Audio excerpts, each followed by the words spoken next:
सर्वांग motivation channel में आपका स्वागत है। दोस्तों, सभी महापुरुषों व ज्ञानियों ने बताया है कि जैसे हमारे विचार होंगे वैसा ही हमारा जीवन होगा। अपने सुख दुखों का निर्माण हम खुद करते हैं। महात्मा बुद्ध की इस कहानी द्वारा आपको सभी बातें समझ में आ जाएंगी, लेकिन तभी समझ पाओगे जब कहानी को अंत तक सुनेंगे। तो चलिए कहानी शुरू करते हैं। एक बार एक व्यक्ति गौतम बुद्ध के पास गया और बोला, महात्मा, मैं अक्सर लोगों को यह कहते हुए सुनता हूँ कि हम जो सोचते हैं वही बन जाते हैं। इसलिए मैं आपसे जानना चाहता हूँ कि हमारा जीवन हमारे विचारों से कैसे जुड़ा है और हमारे विचार हमारे जीवन को किस हद तक प्रभावित करते हैं। बुद्ध ने कहा कि यह सत्य है कि मनुष्य जो सोचता है वही बन जाता है। कोई भी विचार जिसे हम लंबे समय तक अपने मन में रखते हैं और उसके बारे में बार बार सोचते रहते हैं, हम वैसे ही बन जाते हैं। लोग उन्हीं के साथ अपना निर्माण करते हैं। विचार जिसके बारे में वह लगातार बनता रहता है, व्यक्ति का चरित्र उसके विचारों से भी बनता है। यदि विचार अच्छे हैं तो चरित्र भी शुद्ध होगा, और यदि विचार प्रदूषित है तो चरित्र भी बुरा होगा। अगर आप ध्यान से देखेंगे तो पाएंगे कि आपके जीवन का हर पहलू आपके किसी न किसी पहलू से जुड़ा है। आप आज जो भी हैं अपने विचारों की वजह से हैं। आपके विचार अच्छे या बुरे किसी न किसी तरह से आपके जीवन को अच्छा या बुरा बना रहे हैं। हम जैसा सोचते हैं वैसा ही हमारा चरित्र बन जाता है। जिस प्रकार स्वस्थ बीज के बिना कोई वृक्ष विकसित नहीं हो सकता, उसी प्रकार अच्छे विचारों और अच्छे चरित्र के बिना कोई भी मनुष्य सफल नहीं हो सकता। और यदि उसके विचार नकारात्मक हैं तो वह अपने जीवन को गलत दिशा में मोड़ देगा। उसी प्रकार हमारे जीवन में अपने विचारों और कर्मों के माध्यम से कई बीज बोए, और उस बीज का फल या तो हमें दुख दे सकता है या खुशी। यदि हमने सकारात्मक विचारों के बीज बोए तो हमें सफलता और खुशी मिलेगी, लेकिन यदि बोए गए बीज नकारात्मक विचारों के हैं तो असफलता और दुख साथ साथ चलेंगे। जिन लोगों को आप सफल और महान मानते हैं वे यहाँ ऐसे ही नहीं पहुँच गए। उन्होंने अपने विचारों पर नियंत्रण रखकर अपना चरित्र ऐसा बनाया, और इसी चरित्र के बल पर उन्होंने महानता की ऊंचाइयों को छुआ। तो मूल रूप से आपके अंदर जो विचार हैं, यदि आपके मन में दूसरों के प्रति क्रोध, ईर्ष्या, घृणा है तो आप बाहर भी वैसे ही होंगे। तो आपको बाहर भी वही मिलेगा। तुम्हें ऐसे लोग मिलेंगे जो तुम्हारे साथ वैसा ही करेंगे। यदि तुम्हारे पास प्रेम, शांति और करुणा है तो तुम वैसे ही बन जाओगे और आप बाहर भी वैसा ही पाएंगे। और जो ऐसे विचार रखता है उसे सम्मान और प्यार दोनों मिलता है। वस्तुतः मनुष्य अपने जीवन का निर्माता स्वयं है। वह इसे बना या बिगाड़ सकता है। मनुष्य अपने चरित्र का निर्माण अपने कार्यों और विचारों से करता है, अपना समुदाय बनाता है, अपनी किस्मत खुद बनाता है। व्यक्ति ने कहा, लेकिन बुद्ध, मैं अपने विचारों से खुद को कैसे सुधार सकता हूँ? बुद्ध ने कहा कि अगर तुम खुद को सुधारना चाहते हो तो सबसे पहले अपने विचारों पर ध्यान देना शुरू करो। तुम्हें यह देखना होगा कि तुम दिन भर क्या सोच रहे हो। क्या तुम दिन भर मन में बुराई और लोगों के प्रति नफरत पाल रहे हो? आपको बस इस बात पर ध्यान देना है कि आप अच्छाई की ओर जा रहे हैं या बुराई की ओर। जब आप अच्छे से समझ जाएंगे कि आपके दिमाग में अच्छे विचार चलते हैं या बुरे, तभी आप अपने सोचने के तरीके में बड़ा सकारात्मक बदलाव कर पाएंगे। आपके अंदर कभी ना खत्म होने वाला खजाना है। आप नहीं जानते कि आप क्या कर सकते हैं, आप किस तरह की अद्भुत शक्तियां प्राप्त कर सकते हैं। आपने महान योद्धाओं और महान लोगों के बारे में तो सुना ही होगा। यदि आपको उनकी शक्तियों पर विश्वास नहीं है, आपको बस यह मानना होगा कि आग के बिना धुआं नहीं होता। जरूर उनमें कुछ तो बात होगी जिसकी वजह से उनके बारे में इतना कुछ लिखा और कहा गया है। तो वे लोग कौन थे जो दुनिया में महान योद्धा और आदर्श के रूप में पूजे जाते हैं? अगर हम थोड़ा और गहराई से सोचें तो ये वे लोग थे जिन्होंने अपने भीतर के अटूट खजाने को पहचाना। वे लोग अभ्यास करते रहे और सभी की भलाई करने वाले लोगों की मदद करके खुद को बेहतर बनाते रहे और वे दुनिया में महान और अमर हो गए। और अगर आप भी ऐसा ही करना चाहते हैं तो सबसे पहले आपको अपने विचारों पर ध्यान देना होगा। बुद्ध ने आगे कहा कि एक मानव मन की तुलना बगीचे से की जा सकती है। जैसे बगीचे को साफ और सुंदर रखना, समय समय पर उसमें उगने वाले खरपतवार को हटाना पड़ता है, रोज पानी देना पड़ता है, पौधे की देखभाल करनी पड़ती है, उसी तरह हमें अपने मन को भी सुंदर और सकारात्मक बनाए रखने के लिए उसका ख्याल रखना होगा। इसमें से लगातार नकारात्मक विचारों को हटाकर सकारात्मक विचारों को जगह देनी होगी।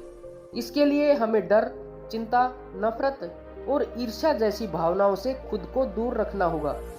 और इसके लिए आपको अपने अंदर चल रहे विचारों पर लगातार ध्यान देना होगा। किसी भी व्यक्ति के अंदर उठने वाले विचार और उसका चरित्र अधिकतर उसके आसपास के वातावरण और परिस्थितियों पर निर्भर करते हैं। लेकिन इसका मतलब यह नहीं है कि किसी व्यक्ति की स्थिति खराब है, अतः उसके विचार सदैव त्रुटिपूर्ण रहेंगे। वह उन पर ध्यान देकर अपने विचारों को बदल सकता है, और जैसे ही उस व्यक्ति के विचार बदल जाते हैं तो उसका चरित्र और उसके काम करने का तरीका अपने आप बदल जाता है। ये सभी चीजें धीरे धीरे सीखनी होती हैं। विचारों के काम करने के तरीके को समझना होगा। आपको सबसे पहले यह स्वीकार करना होगा कि जो काम सामने वाला कर सकता है वह आप भी कर सकते हैं। आपको बस इसका बार बार अभ्यास करने की जरूरत है, नई चीजें सीखने की जरूरत है। जैसे जैसे आपका मन बदलेगा, आपकी परिस्थितियां भी बदल जाएंगी। आप जो भी विचार बीज के रूप में अपने मन में डालते जाएंगे, ये धीरे धीरे आपके चरित्र और आपके कार्यों में दिखना शुरू हो जाएगा। और यह एक बार विचार आपके अंदर जड़ें जमा लेगा तो आपको सफल होने से कोई रोक नहीं सकेगा। लेकिन अगर वह बीज या विचार नकारात्मक है तो आपको भी असफलता से कोई बचा नहीं सकता।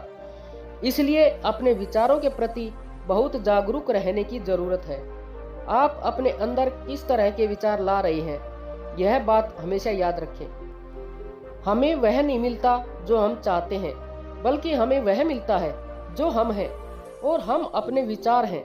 इसलिए इच्छा करना और उस इच्छा के बारे में अच्छा सोचते रहना और उसे पूरा करने का प्रयास करना दो बिल्कुल अलग चीजें हैं। क्योंकि इच्छा तो हर कोई करता है, लेकिन उस इच्छा के बारे में लगातार सकारात्मक सोचना और उसे पाने के लिए कड़ी मेहनत करना, बहुत ही कम लोग ऐसा कर पाते हैं। इसलिए अगर आप अपनी परिस्थितियों को बदलना चाहते हैं तो सबसे पहले आपको खुद को बदलना होगा। लेकिन ज्यादातर लोग अपनी परिस्थितियों को तो बदलना चाहते हैं, लेकिन अपने सोचने और काम करने के तरीके को नहीं बदलना चाहते। और अगर लोग ऐसे ही रहेंगे तो उनके हालात कभी नहीं बदलेंगे। उस व्यक्ति ने कहा कि महात्मा, हमारे विचारों का हमारे शरीर पर क्या प्रभाव पड़ता है? बुद्ध ने कहा कि हमारा शरीर हमारे दिमाग का गुलाम है।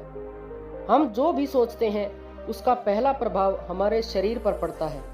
आपने देखा होगा कि जो लोग बहुत अधिक चिंता करते हैं और डरते हैं वे जल्दी बीमार पड़ जाते हैं। साथ ही जो लोग दूसरों से ईर्ष्या करते हैं और हमेशा नकारात्मक सोचते हैं वे भी बहुत जल्दी मानसिक और शारीरिक बीमारी का शिकार हो जाते हैं। और अगर आप ऐसा सोचते हैं तो आपके साथ भी ऐसा ही होगा।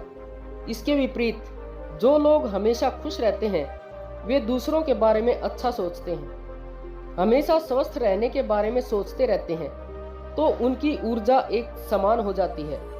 और इस ऊर्जा का सकारात्मक प्रभाव सबसे पहले उनके शरीर पर पड़ता है, क्योंकि जिस व्यक्ति का मन शांत होता है उस व्यक्ति के शरीर की आधी बीमारी अपने आप खत्म हो जाती है। हम स्वस्थ रहेंगे या बीमार, यह हमारे आसपास के माहौल और परिस्थितियों के अलावा हमारी सोच पर भी निर्भर करता है। एक कमजोर और बीमार विचार हमारे शरीर को भी कमजोर और बीमार बना देता है। आपने अपने आसपास देखा होगा कि जो लोग बीमार होने से ज्यादा डरते हैं वो सबसे ज्यादा बीमार पड़ते हैं। इस डर ने लाखों लोगों की जान ले ली है। इसके विपरीत जो लोग अपने शरीर के बारे में अच्छा सोचते हैं वे स्वस्थ और मजबूत महसूस करते हैं, और जिनके विचार शुद्ध होते हैं उनका शरीर स्वस्थ और मजबूत हो जाता है। वैसे ही हमारा शरीर सिर्फ एक उपकरण है और हमारा मस्तिष्क इस उपकरण को नियंत्रित कर रहा है। जैसे अच्छा भोजन हमारे शरीर के लिए जरूरी है, उसी तरह अच्छी सोच हमारे शरीर के लिए भी बहुत महत्वपूर्ण है। जैसे ही आपके विचार शुद्ध हो जाएंगे, इसका सबसे पहला असर आपके शरीर पर दिखाई देगा। एक शुद्ध और सकारात्मक दिमाग आपको कभी भी खराब खाना खाने नहीं देगा। इसलिए सबसे पहले अपने दिमाग को सुरक्षित रखें, फिर यही दिमाग आपके शरीर को हर बीमारी से बचाएगा। यदि कोई बीमार और कमजोर व्यक्ति अपने शरीर को पूरी तरह से स्वस्थ बनाना चाहता है तो उसे सबसे पहले अपने शरीर को ठीक करना चाहिए। विचार और उसका मन प्रकृति के संपर्क में रहना चाहिए।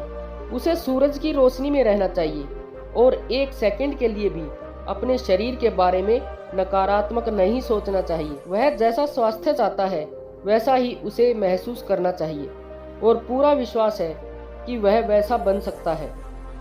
उस व्यक्ति ने कहा, महात्मा, अब आप मुझे बताएं कि हमारे विचार हमारे लक्ष्य को कैसे प्रभावित करते हैं। बुद्ध ने बताया कि जब तक आपका लक्ष्य आपके विचारों के अनुरूप नहीं होगा तब तक आपको सफलता नहीं मिल सकती। कहने का मतलब है कि आप हर दिन एक नई चीज सोच सकते हैं। जो मैं आज चाहता हूँ यह बनना, कल मैं वह बनना चाहता हूँ या बाद में कुछ और। लेकिन जब तक आप अपने लिए कोई लक्ष्य निर्धारित नहीं करते तब तक आप कोई भी बड़ा काम नहीं कर सकते, क्योंकि नियम यह है कि जो काम हम बार बार करते हैं उसी काम में हम आश्चर्यजनक सफलता हासिल कर सकते हैं। अगर आप हर दिन अपना लक्ष्य बदलते रहते हैं तो आप कहीं नहीं जा रहे हैं। इसलिए आपके जीवन में एक निश्चित लक्ष्य होना चाहिए और आपको अपनी पूरी मेहनत और लगन से उस लक्ष्य को पूरा करने का प्रयास भी करना चाहिए। और इसके लिए आपको अपने सभी विचारों को अपने लक्ष्य पर केंद्रित करना होगा, अन्यथा आपके विचार बिखरे रहेंगे और हो सकता है कि एक बार आप असफल हो जाएं या आपको शुरुआत में कोई सफलता ना मिले तो दूसरों को देखकर आपके मन में यह ख्याल आने लगा कि यह काम तो आसान है। जब वह इस काम में सफल हो सकता है तो मैं भी सफल होकर अच्छा पैसा कमा सकता हूँ। और यह भी संभव है कि इस काम में असफल होकर भी तुम दूसरी तरफ भागो और ऐसा करते समय आप कोई काम करते हैं, लेकिन हो सकता है कि आप किसी एक चीज में सफल ना हो पाएं। इसलिए आपको पहले एक चीज तय करनी होगी, तभी आपके विचार एक काम पर फोकस कर पाएंगे। अब आपका वह लक्ष्य कुछ भी हो सकता है, चाहे मन की शांति पाना हो या अमीर बनना हो। लेकिन याद रखें, लक्ष्य वही है जो आपके विचारों को एक दिशा में केंद्रित रख सके। यदि आप बार बार अपने लक्ष्य हासिल करने में असफल हो रहे हैं तो इसका मतलब यह नहीं है कि आप इसे हासिल नहीं कर सकते, बल्कि इसका मतलब है कि आपके पास अपने लक्ष्य को हासिल करने का तरीका गलत है। इसलिए आपको अपना लक्ष्य नहीं बदलना है, बल्कि अपनी सोच और अपने काम करने का तरीका बदलना है। अगर आप ऐसा करेंगे तो आप धीरे धीरे सीख जाएंगे और अपने लक्ष्य तक पहुंच जाएंगे। अपनी असफलताओं से कभी मत डरो। अगर आप कुछ बड़ा हासिल करना चाहते हैं तो आपको अंदर से मजबूत होना होगा, क्योंकि चाहे आप कुछ भी करें, लोग अक्सर आपको अपनी बातों से कमजोर और हताश करने की कोशिश करेंगे। इसलिए अगर आप डरेंगे तो आप अपने किसी भी लक्ष्य में सफलता हासिल नहीं कर पाएंगे, क्योंकि डर आपकी सभी आशाओं को नष्ट कर देता है और आपके सभी विचार केवल आपके डर तक ही सीमित रह जाएंगे। और डर डर कर आप अंततः खुद को शारीरिक और मानसिक रूप से बीमार बना लेते हैं। तब आपको समझ आएगा कि आपने अपने झूठे डर के एहसास में कितनी बड़ी गलती कर दी है, और फिर आपके लिए खुद को उस स्थिति से बाहर निकलना बहुत मुश्किल हो जाएगा। इसलिए सबसे पहले एक लक्ष्य बनाएं ताकि आपके विचार उस पर केंद्रित हो सकें। उसके बाद अगर आप बार बार असफल होते हैं तो भी घबराएं नहीं, क्योंकि यह लक्ष्य हासिल करने का ही एक हिस्सा है।